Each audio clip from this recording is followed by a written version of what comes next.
হরে কৃষ্ণ।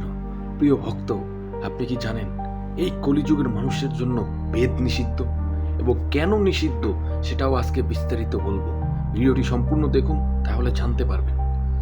বেদব্যাস যখন বেদ পুরাণ সমস্ত বৈদিক সাহিত্য রচনা করল, তখন তিনি হৃদয়ে একটু শান্তি পেলেন না। তখন তিনি তার গুরুদেব শ্রী নারদ মুনিকে ডাকলেন এবং নারদ মুনি এসে তাকে ভাগবত রচনা করতে বললেন। তিনি বললেন, এই কলিযুগের অধঃপতিত মানুষ এই বেদ, কোটি কোটি শ্লোক, এগুলো কিছুই পড়তে পারবে না।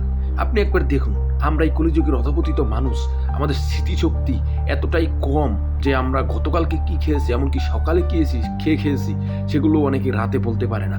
তো এরকমই বেদের ভাষা, বেদের শ্লোক অত্যন্ত কঠিন, এবং সেগুলো অনেক গুহ্যতর আলোচনা। সেগুলো এই আমাদের অল্প বুদ্ধি সম্পন্ন এবং অল্প স্মৃতি নিয়ে, অল্প জ্ঞান নিয়ে আমরা সেগুলো পড়তে পারবো না।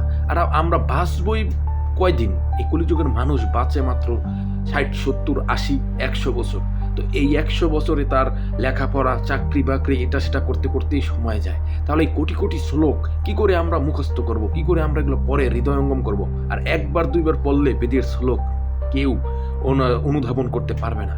এর জন্য বেদব্যাস মুনি এই কলিযুগের অধঃপতিত মানুষদের জন্য সহজ সরল ভাষায় ভাগবত রচনা করলেন, যাতে এই ভাগবত পড়ে আমরা সমস্ত দুঃখ কষ্ট এবং সমস্ত বৈদিক জ্ঞান পাবো। কেননা ভাগবত হচ্ছে রসমালায়ম, এটা হচ্ছে সমস্ত বৈদিক সাহিত্যের রস, সার। এটাকে নিংড়িয়ে এই ভাগবত রচনা করেছে, সমস্ত বেদকে নিংড়িয়ে এই ভাগবত রচনা করেছে বেদব্যাস মুনি।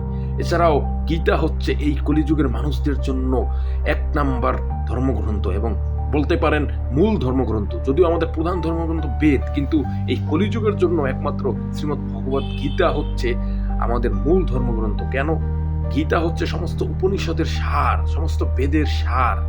স্বয়ং ভগবান শ্রীকৃষ্ণ কুরুক্ষেত্রের ময়দানে বসে অর্জুনের মাধ্যমে আমাদের সকলের জন্য, সকল জীবের জন্য এই গীতার জ্ঞান দান করেন।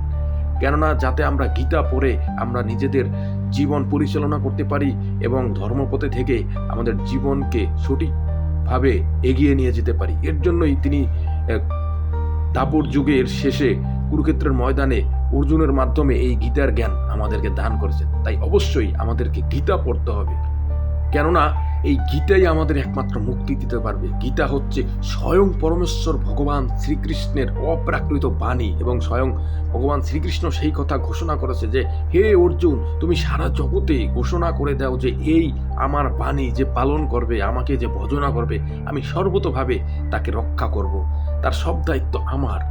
এমন কথা শোনার পরও কেন আমরা বেদ নিয়ে পড়ে আছি?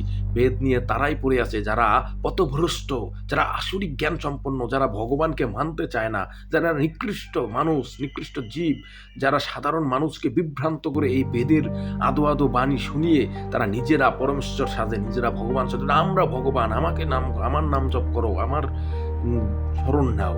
এগুলা হচ্ছে আসরিক জ্ঞান সম্পন্ন। তাই আসুন এদের কাছ থেকে দূরে সরে আমরা ভগবান শ্রীকৃষ্ণের আরাধনা করি এবং গীতার বাণী পালন করি, ভাগবত আস্বাদন করি। তাহলেই আমাদের জীবনের সার্থকতা, জীবনের শান্তি। হরে কৃষ্ণ।